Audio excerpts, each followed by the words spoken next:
उद्या आहे भाद्रपद शुद्ध पंचमी म्हणजेच ऋषीपंचमी.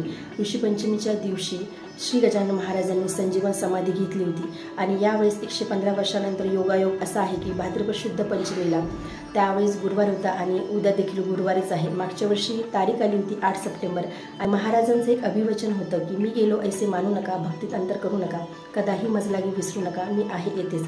त्यासोबतच महाराजांचं दुसरं अभिवचन असं होतं, माझा जो असेल त्याचेच कार्य होईल, इतरांची ना जरुरी मला. एकनिष्ठ भक्त असेल, महाराजांना समर्पित होऊन जो भक्त महाराजांची भक्ती करेल, सेवा करेल, उपासना करेल, त्या भक्ताचंच कार्य होईल.